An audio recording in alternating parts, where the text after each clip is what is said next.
Olá, meus amigos, tudo bem? Bem, eu espero que sim.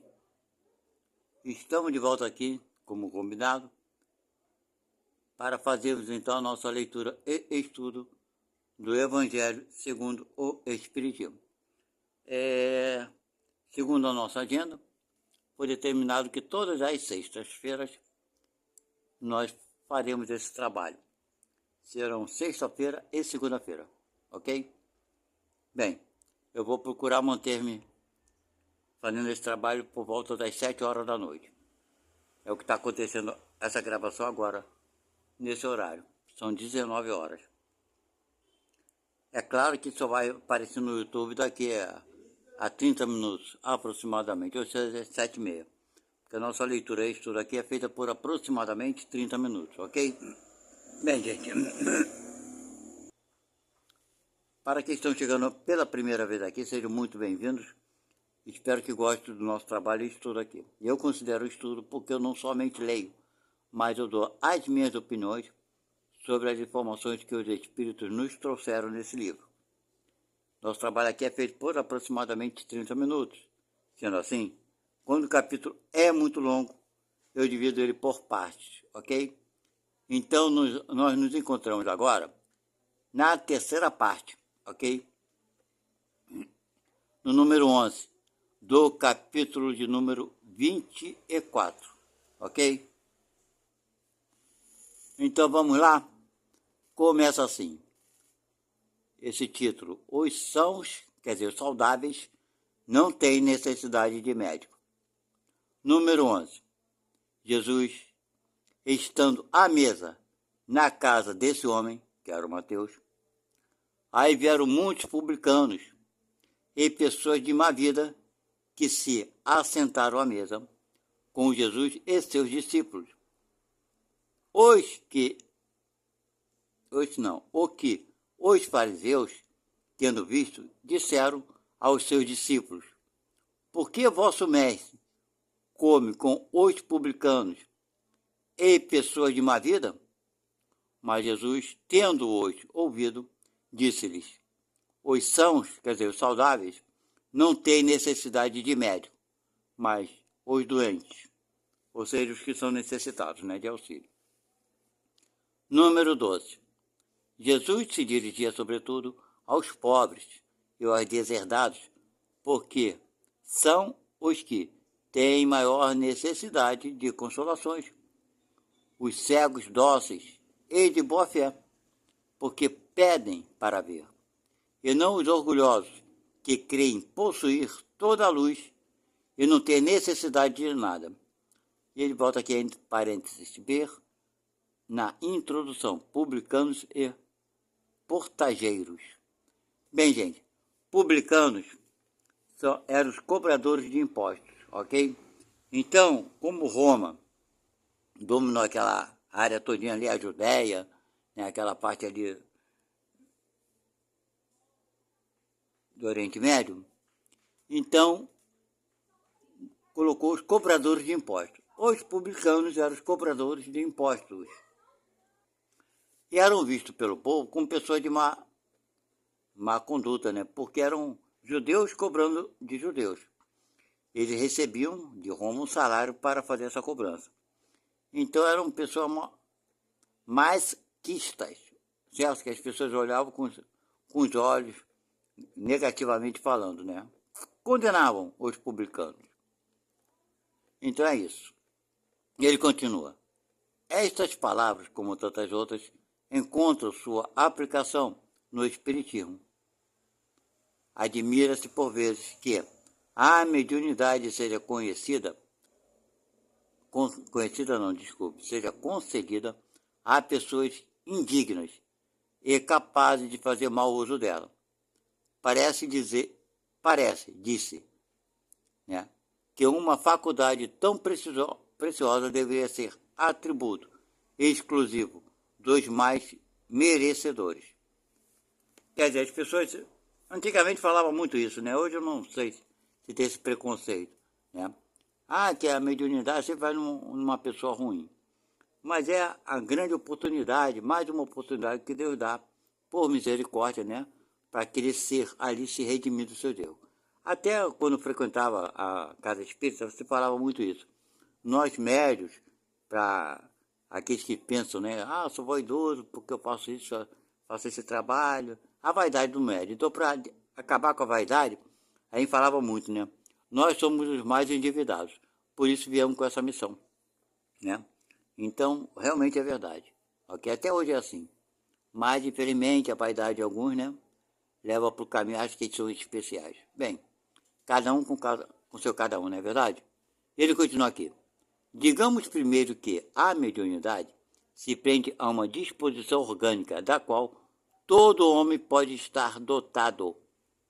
Olha bem como é importante. Ele botou uma vírgula aqui, mas eu vou dar uma observação. Muitas pessoas pensam, né? Ah, porque a mediunidade é uma coisa especial de alguém. Não, não é. Não é coisa especial de ninguém. Cada um de nós, todos nós somos médios, ok? Cada um de nós tem uma tendência mediúnica para a visão, para a audição, para intuitivo e por aí vai.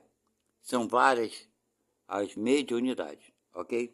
Mas todos somos médios. Eu não sei qual é a tua, não sei, eu sei qual é a minha, mas não posso dizer do outro como é ou como deixa de ser. Mas todos somos dotados da mediunidade. Aquele que por acaso se dedicar a esse trabalho, né, voltado para o bem, ele vai ampliando essa mediunidade cada vez mais, ok? Então todos somos médios. Agora a maioria não quer se preocupar com isso, não quer se envolver com isso, ou por medo, ou por preconceito, ou por uma série de condições que as pessoas desconhecem. Alguns pensam que, depois que eu desenvolver a minha mediunidade, eu vou ficar amarrado. Se eu sair, eu vou sofrer a consequência por eu me afastar da mediunidade. É melhor, então, eu não me envolver. Isso são crenças antigas, ok? Que não vieram do espiritismo, mas sim de Umbanda, Candomblé e tudo mais, ok? Deixar isso bem claro aqui.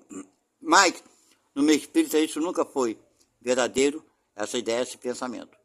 Você desenvolve a sua mediunidade, vai ampliando cada vez mais. O dia que você quiser se afastar da casa espírita, simplesmente por você deixar de atuar, você vai perdendo a sua mediunidade. Do mesmo jeito que você foi ampliando, ela vai se esgotando, ok?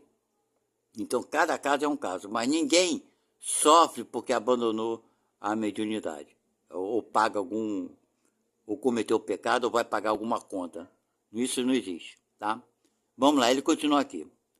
Pode estar dotado, conforme ele fala, todo homem pode estar dotado, como a de ver, de ouvir e de falar.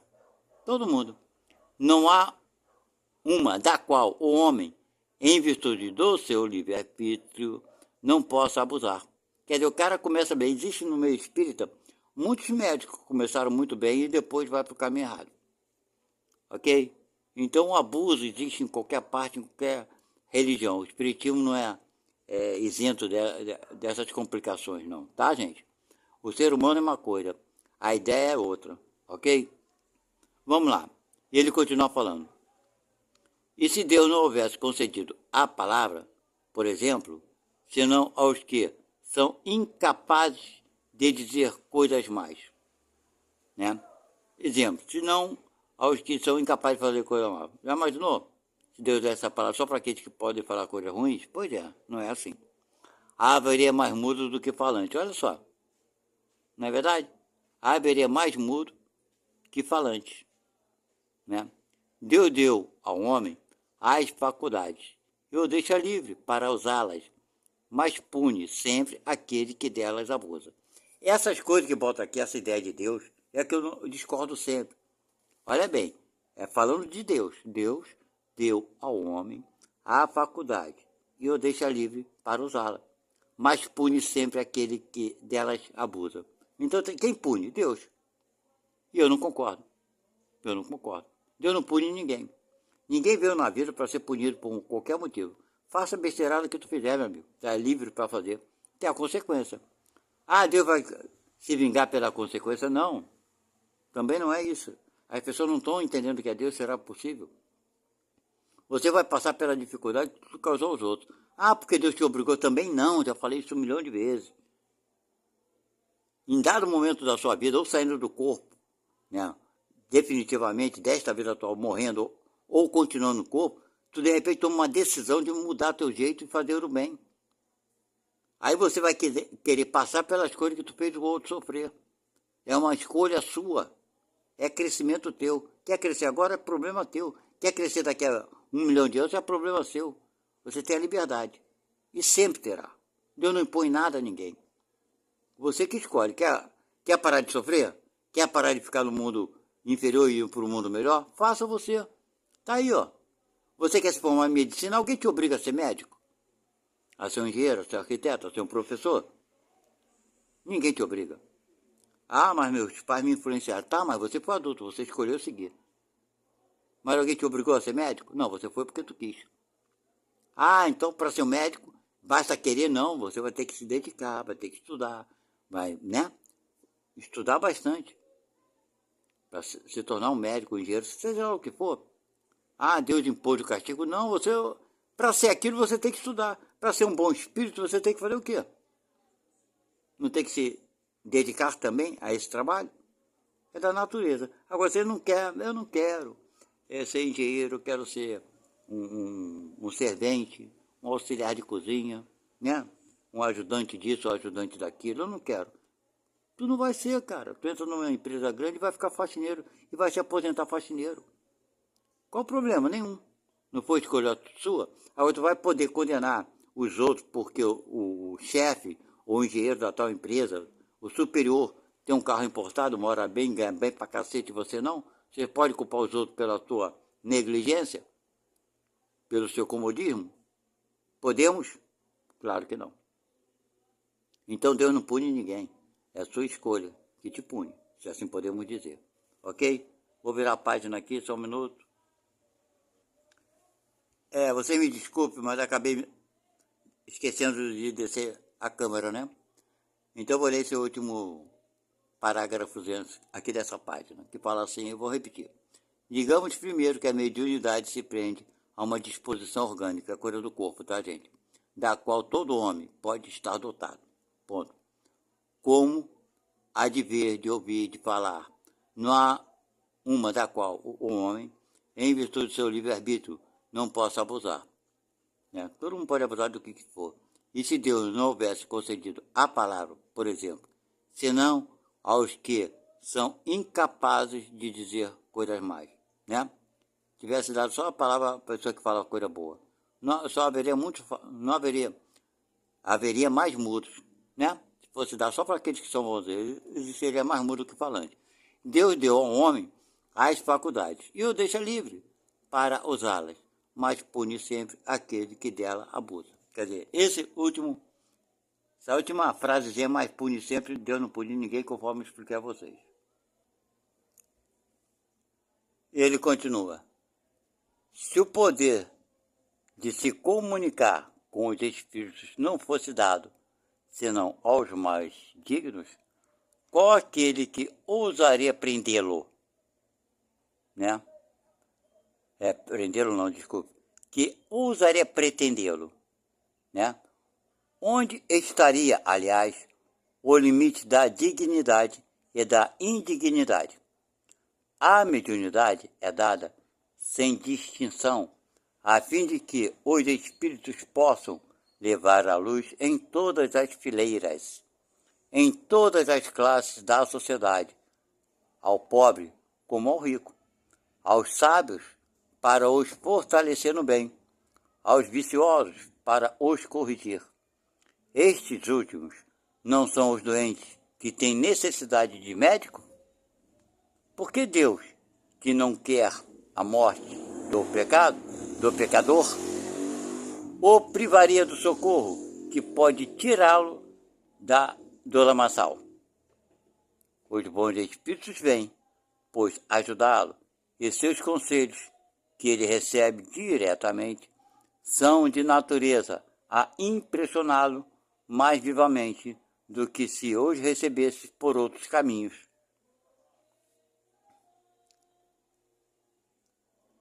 Deus, em sua bondade, para lhes poupar o trabalho de ir procurar a luz ao longe, lhe a coloca, quer dizer, coloca na mão, né? Lhe a coloca na mão.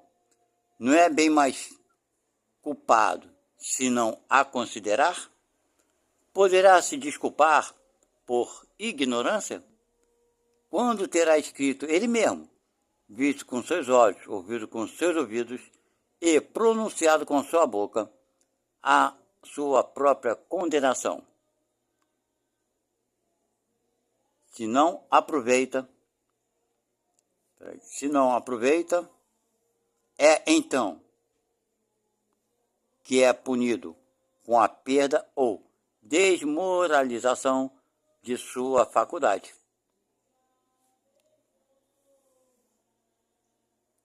da qual os maus espíritos se apoderam para obsediá-lo e enganá-lo, sem prejuízo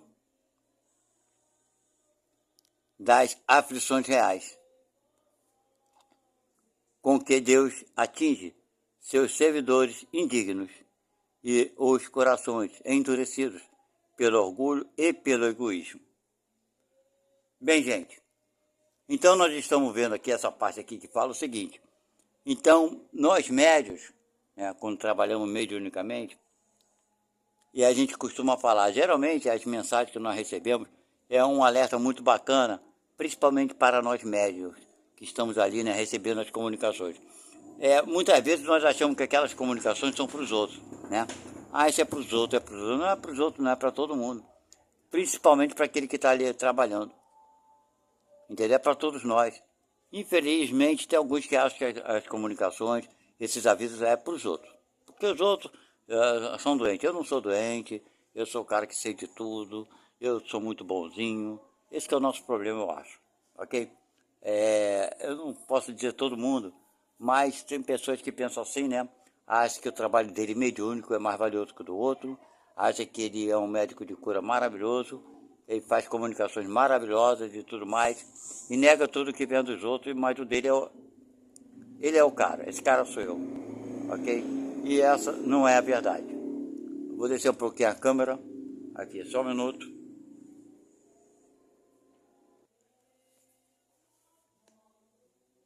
Antes dessa pequena parte, quero comentar quando ele fala aqui, que os bons espíritos se afastam, e se apodera daquele médium os maus espíritos, quando um médium começa a fazer as coisas erradas.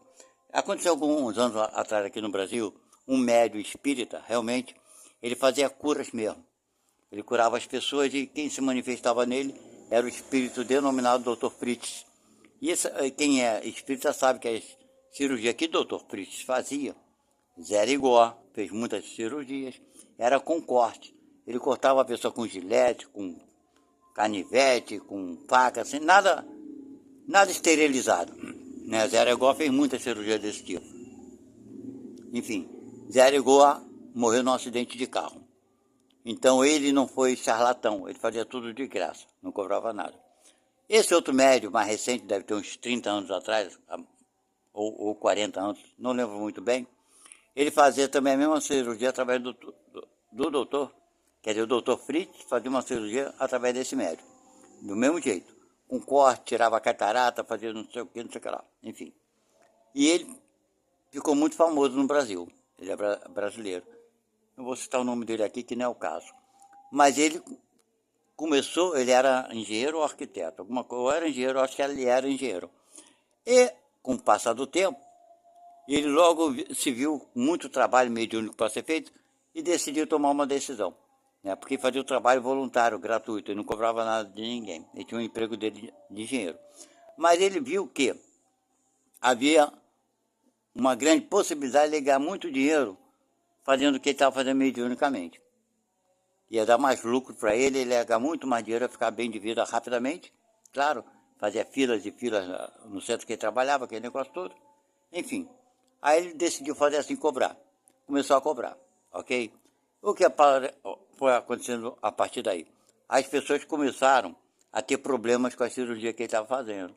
As pessoas saíram da cirurgia dele espiritual e estavam indo para os hospitais. Se eu não me engano, teve 1 ou 2 desencarne por conta dessa cirurgia que ele fez. Então, o que aconteceu? Vocês acham que o Dr. Fritz continuou? Claro que não. Aí os bons espíritos se afastam. Quem vai continuar com o trabalho desse médium, ele sendo policial, são os espíritos enganadores que querem destruir o que é bom, certo? Mas quem abriu o caminho foi o próprio médium, ok? E a partir dali ele começou a fazer as coisas erradas, ele foi condenado, ele ficou rico, comprou imóveis, bem, enfim. Mas ele foi condenado e tem vários anos que eu não tenho notícia de que ele tenha voltado a trabalhar, acho que não. Não desse jeito, mediunicamente, ok? Ele foi condenado, foi preso, eu não sei se ele já cumpriu a pena, já deve ter cumprido pelo tempo que faz, ok? Então é isso que acontece. Se a pessoa é médium e começa a utilizar de forma inadequada, ele vai continuar sendo médium. Só que os espíritos inferiores, né, é que vão fazer dele de gato sapato para arrebentar com ele. Essa que é a verdade, ok? Então vamos ver o que o nosso irmão continua falando aqui. A mediunidade não implica necessariamente em intercâmbio habitual com, com os espíritos superiores, tá vendo? É simplesmente uma aptidão para servir de instrumento mais ou menos flexível aos espíritos em geral. O bom médium não é, pois, aquele que comunica facilmente, mas aquele que é simpático aos bons espíritos e não é assistido senão por eles. É nesse sentido somente que a excelência das qualidades morais tem tanto poder sobre a mediunidade.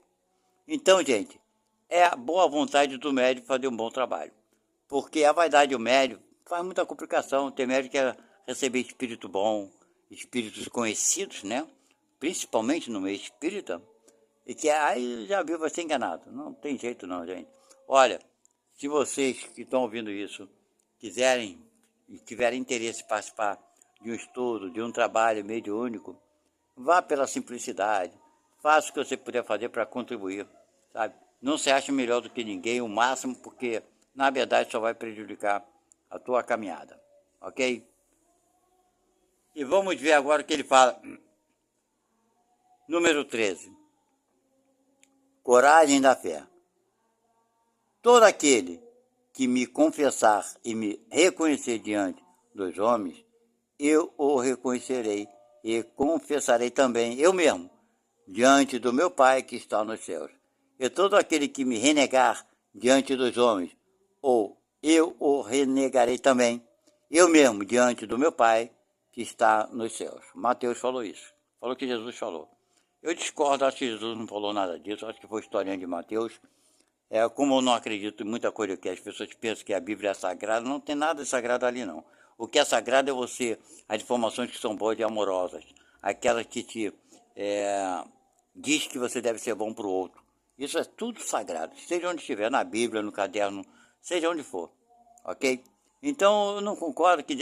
Se Jesus, ele fala ali antes, né? Ele veio para curar os doentes. Então o cara que nega ele não é doente? Não necessitado do auxílio? Aí Jesus vai fazer, olha só, quem negar Jesus, Jesus vai sacanear, vai dar na mesma moeda. Vocês acreditam nessa possibilidade? Bem, então Jesus diz, ele está se contradizendo quando ele fala que ele veio para ajudar os doentes. Quem nega a Jesus não é doente? Pois é, eu não concordo com muita coisa que está aqui. Ok? É por isso que eu digo que eu não concordo com essa colocação de Mateus. Tá? E vamos lá, número 14. Se alguém se envergonha de mim e das minhas palavras, o Filho do Homem se envergonhará também dele, quando vier em sua glória de seu Pai e dos santos anjos. Coisa da igreja. Santos anjos é coisa da igreja. Jesus nunca falou em santos anjos. Nunca. Nunca falou isso. Esse foi Lucas. Mateus e Lucas estão de mão dadas aqui, sei lá. E eu não concordo nada com isso. Está contradizendo tudo que falou antes. Está aqui no Evangelho segundo o Espiritismo. É por isso que eu sei que eu sou espírita. As pessoas acham que, porque eu sou espírita, tem gente que acha, não estou falando todos. Porque se você, fulano, é espírita, tem que aceitar tudo. Por quê? Aliás, eu acho que foi Francisco de Assis, não sei. Não vou falar que foi ele, não. Mas está dizendo, vê diante os espíritos são de Deus.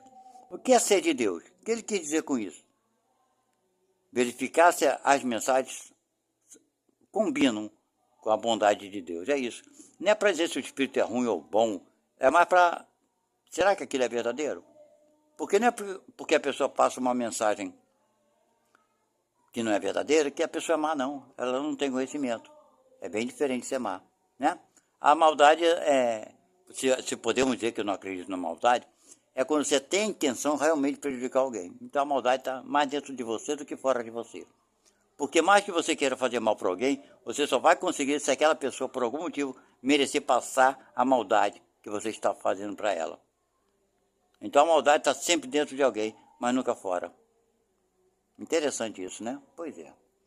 Então Lucas e Mateus, vocês me desculpem, mas vocês estão completamente errados nessa colocação. Ok?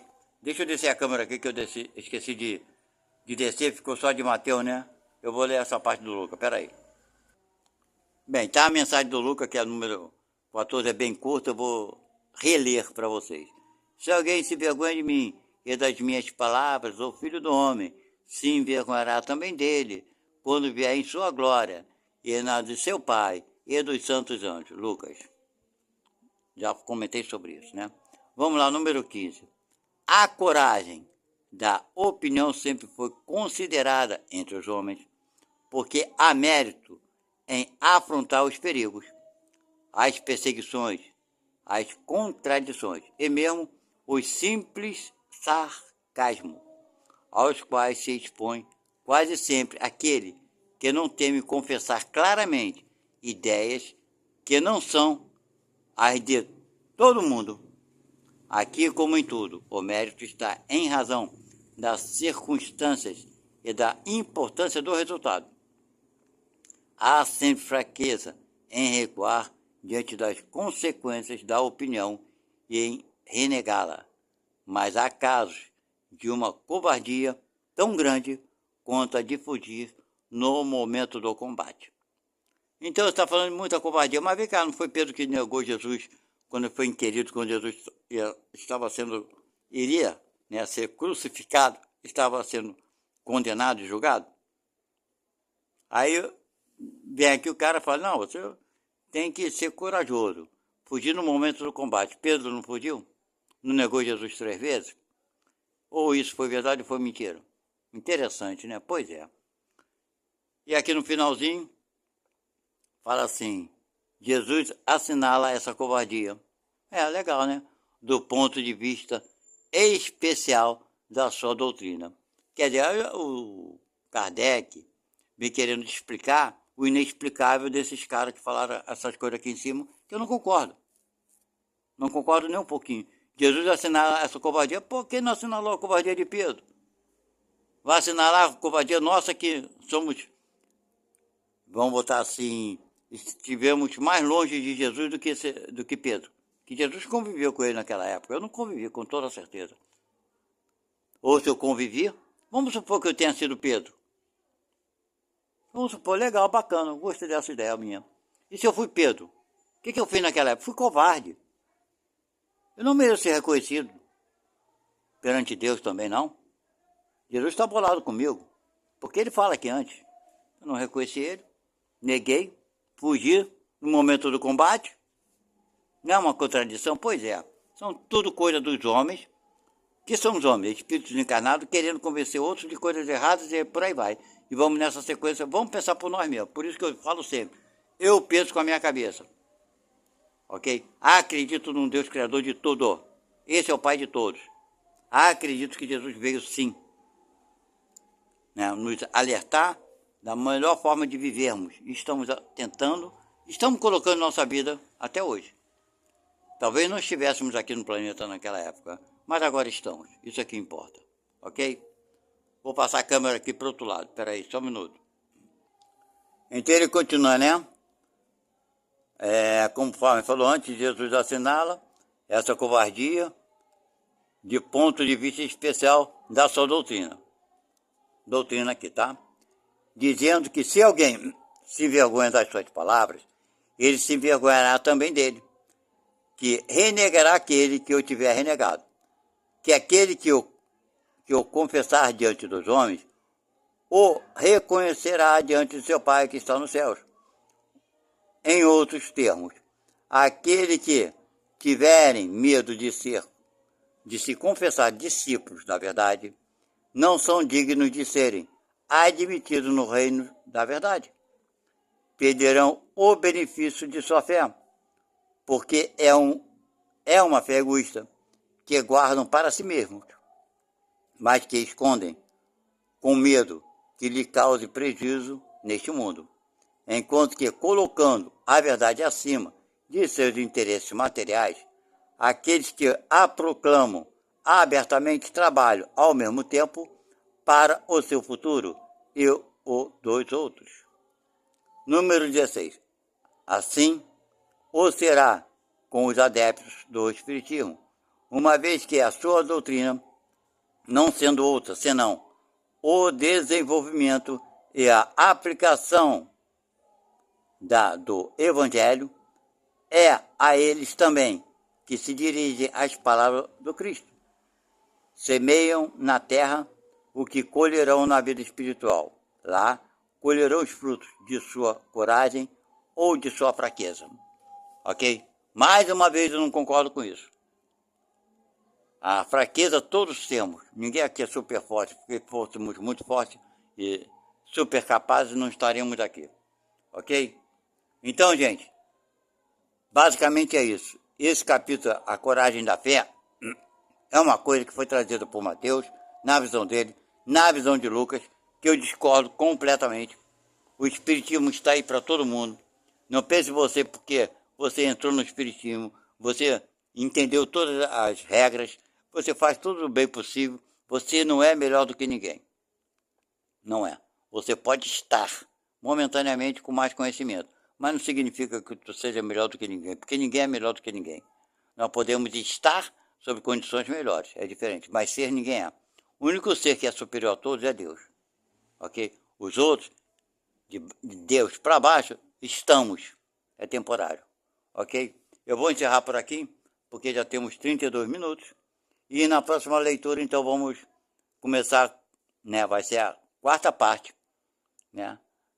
Carregar a cruz, quem quiser salvar a vida, perda lá, né? Carregar a cruz, né? E quem quiser salvar a vida, irá perdê-la.